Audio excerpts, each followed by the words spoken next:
Hey guys, welcome back to more relationship stories. In this video, my crazy mother-in-law claimed that my daughter actually belongs to her. Let's dive right into the video. So when I had my daughter, my mother-in-law always seemed a little bit too close to her. I figured at first that maybe she was just trying to be a good grandma, but after only a few months it became clear that she was more or less obsessed with my daughter. The following quick things took place over a year and a half, and just to give an idea about how my mother-in-law was with my daughter. I found that when they were alone together, she was trying to get my daughter to call her mama. She was posting pictures online with captions like, "My baby girl," and other similar captions. I did not find out about all of this at first, but when I did, I really tried to put a stop to it and quickly, without causing too much of a problem here. The thing was that my mother-in-law did not take this well and just started to get upset and claimed that she loved my daughter and just wanted to treat her like the daughter she never had. I was forced to try and set boundaries with my mother-in-law and basically restrict visits because she was coming over all the time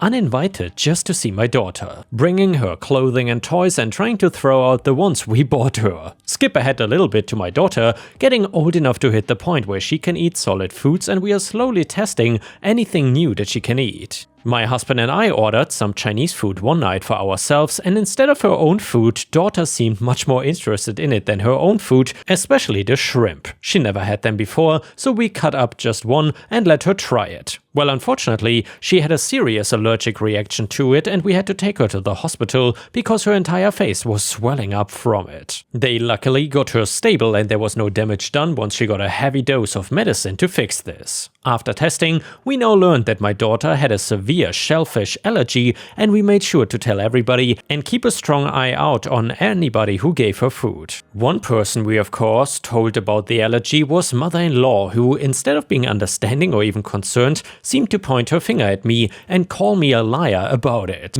She swelled up like a balloon and we had to take her to the hospital for it. Mother-in-law, "Those doctors just want to label everybody with something and make money off of you. You should have never let them do a test on her, especially without calling and asking me first about it." Well, that was our decision as her parents. "I've told you before that you don't get a say about how we raise her." Mother-in-law, "I bet it was just because it was a nasty takeout food. If you were a good wife and cooked it yourself, I bet she would have been fine. I make great seafood pasta and now you're trying to tell me that you won't let the daughter eat it?"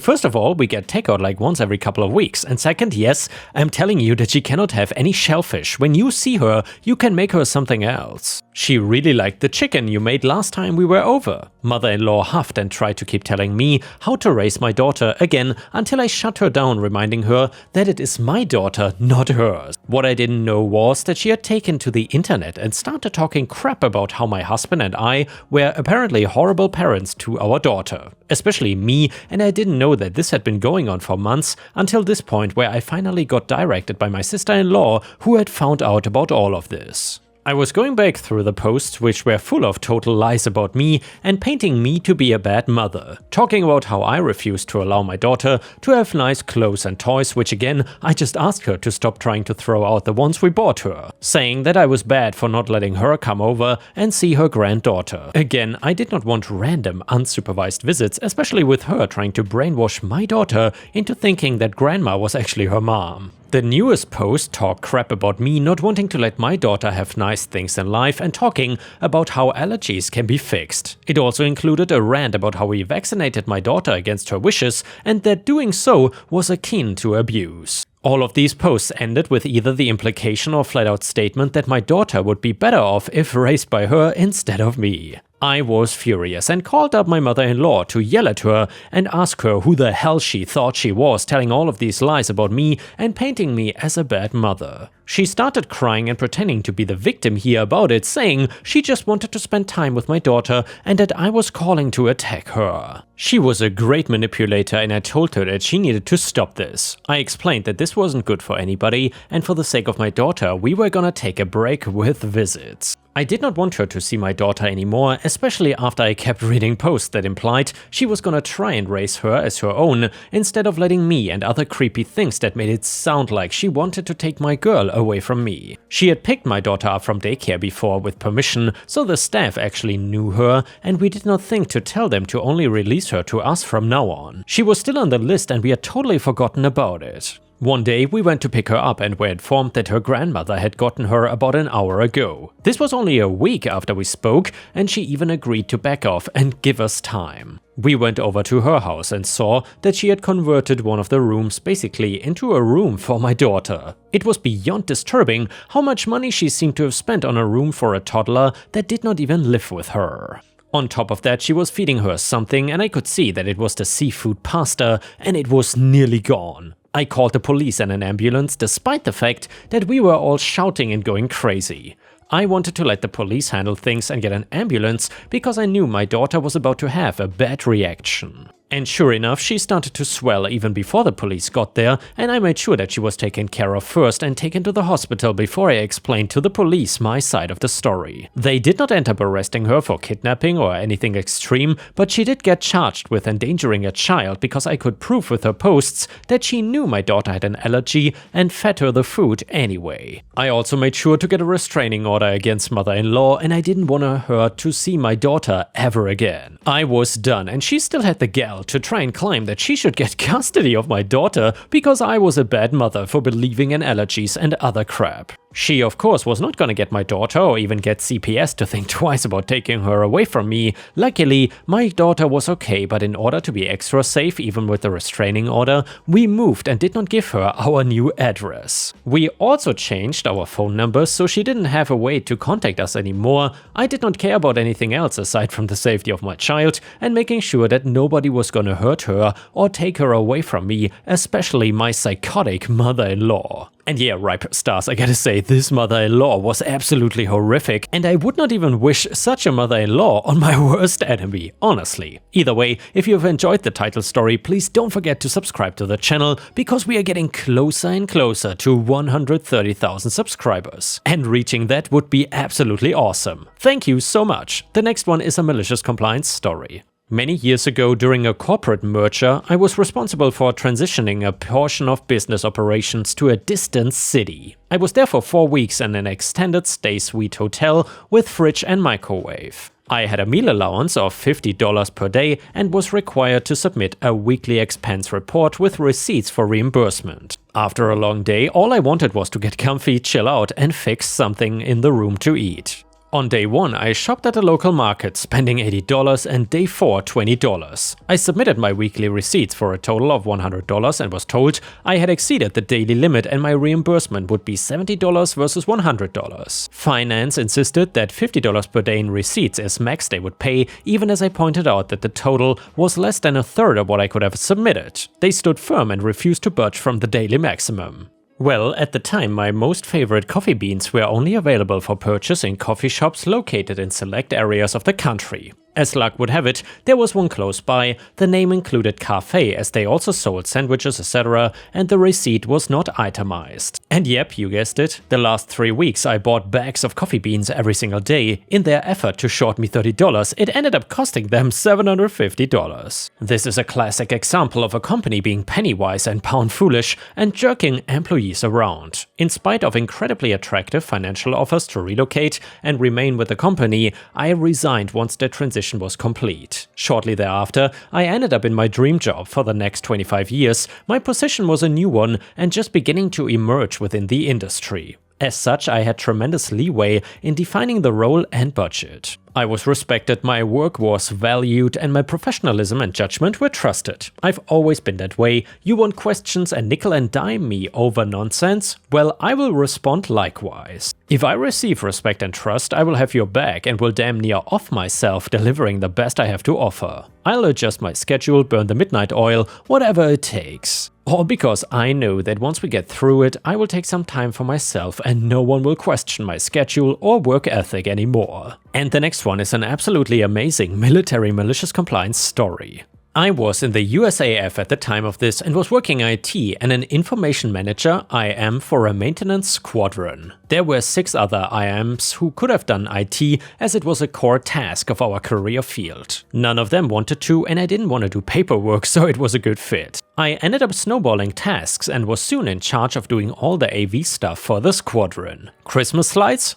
Cheer will make them. Fundraiser? OP will handle it. I even ended up with a base job where I had to go to a specific location during crisis, tornadoes if there was a base attack, etc., to do backroom IM stuff for all the bigwigs of the base. I just hated it. I didn't see the point of IMs there. I did the job without complaint though. It was my job. The squadron was the second largest account on the base, and 650 pieces of equipment and over 200 personnel spread over multiple hangars. I was also the only IT person with a line badge, so I was allowed to freely go on the flight line without an escort. 3 of our work section were on the flight line and required the badge or an escort to get to. Well, for some reason, I rub crappy leadership the wrong way, and I generally don't take crap. If something is wrong, I just speak up. I don't kiss ass because I don't do the politics crap.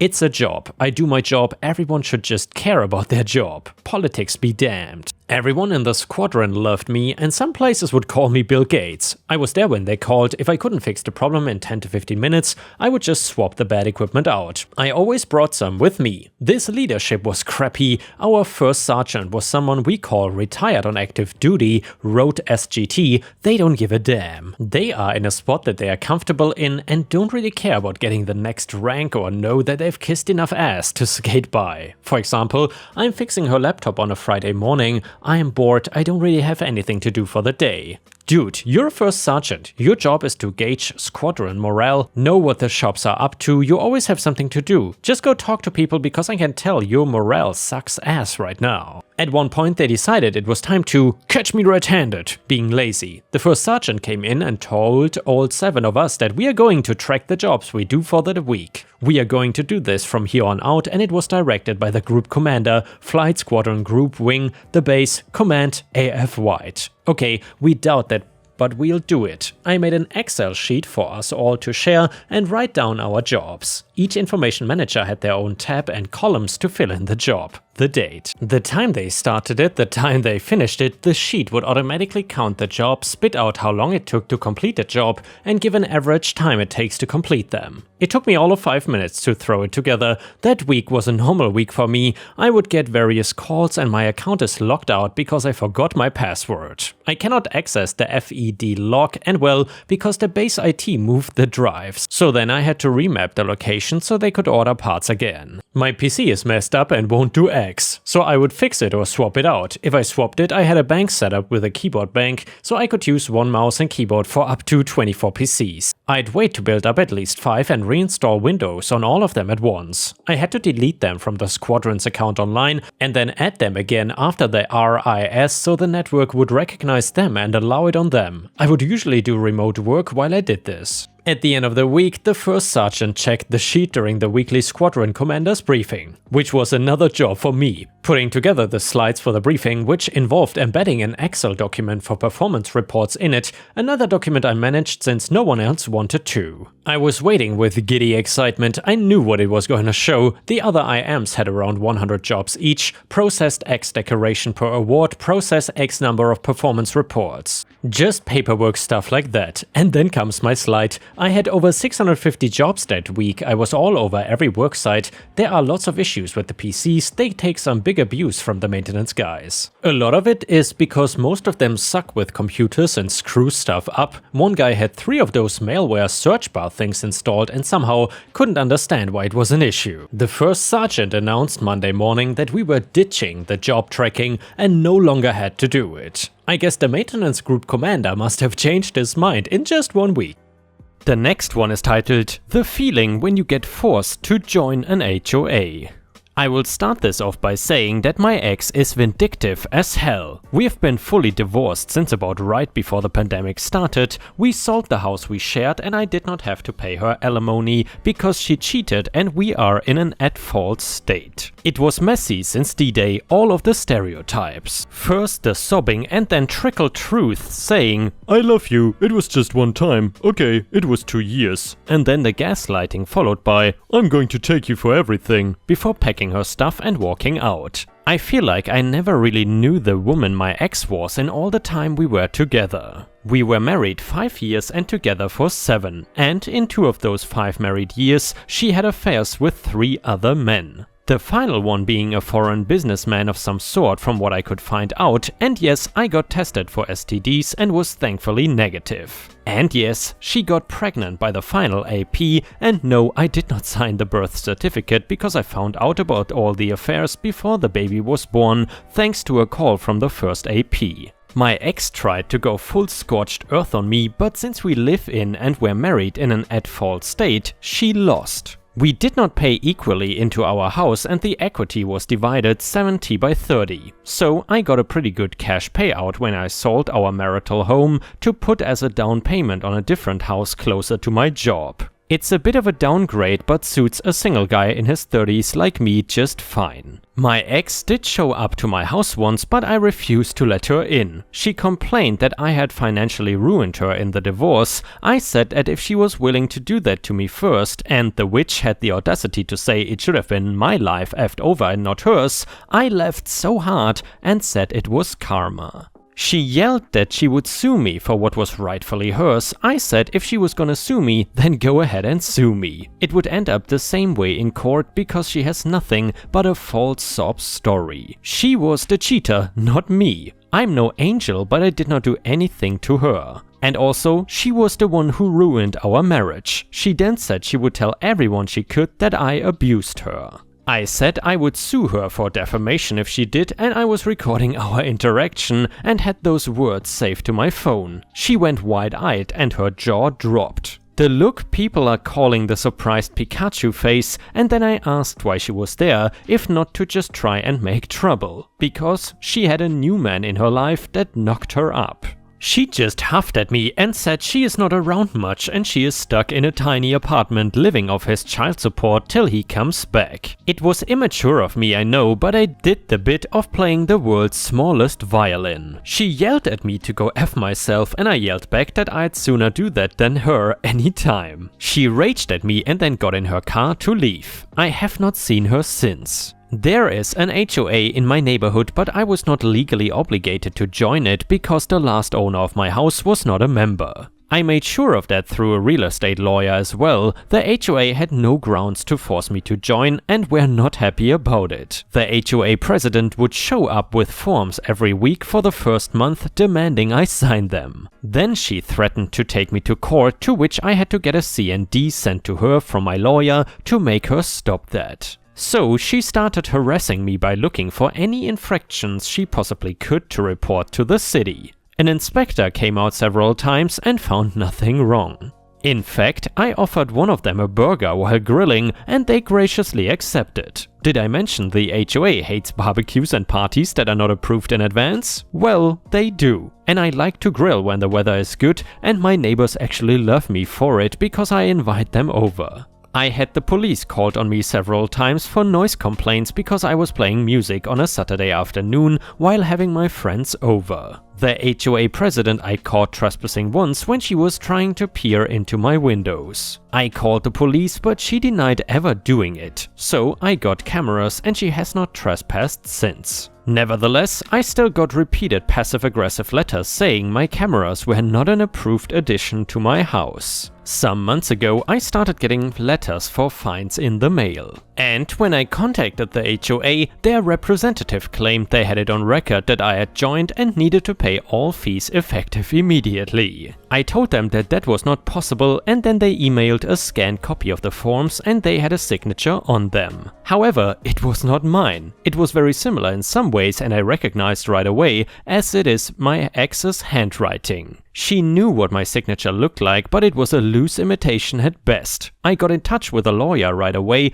over the forged signature. But the HOA still demanded to go to court with me, and it took 7 months before that happened. Meanwhile, they were stacking unpaid fines against me weekly and were threatening to put a lien on my house. We went to court and the HOA president looked very smug, but my lawyer pointed out how the signature was not the same as mine and was very inconsistent in the various forms. I'd never allowed the HOA president in my house and I'd never requested the forms. The idiot HOA president actually slammed her palm on the table and said it was still binding. But when pressed where the fraudulent signature came from, she admitted my ex-wife called the HOA and they sent her the forms and then got them back in the mail signed. But then she actually claimed that she had thought I had signed them. The judge looked at her and asked if she was serious. She confirmed she was. The judge then asked how a woman I was no longer married to, that had never even lived with me in my current residence, was supposed to have any bearing on whether or not I joined her HOA. She went quiet and I could see the "oh damn" look on her face as the hamster wheels were turning, and she seemed to finally mentally put the pieces together. My lawyer then counterclaimed that what the HOA did was blatant fraud and legal action must be taken. And they were. I countersued the HOA for the emotional distress of the harassment I had gotten since moving in, which I had lots of proof of. That won me about 10 grand after lawyer fees that I decided to put towards my mortgage. The HOA president was removed from her throne. I like to think she was kicking and screaming. She was also slapped with a hefty fine. I have seen her outside a few times and she always looks at me like I'm the devil. The HOA itself had to pay all of my legal fees too. I wanted to go after my ex for forging my signature as well. However, I cannot because not long after she forged my signature on those forms, she apparently left the country to be with her third AP. She is somewhere in Europe from what I can see of the final posts on her Facebook before she disappeared. So I cannot do anything against her unless she ever returns to the US. So that was a wash. I'm not getting letters from the HOA anymore though, and the new president has promised to keep things completely cordial from now on. I still don't feel like I got much of a win in this though. Other than the 10k payout, it all felt like a huge waste of time. And yeah, Ripe Stars, I gotta say, there are many things you can do to your partner that are really not nice. Probably one of the worst things is cheating, but then again, also one of the more serious things is signing them up for a crazy HOA that they never wanted to join in the first place. That is really an evil genius idea. However, I guess in this story, the woman was not much of a genius.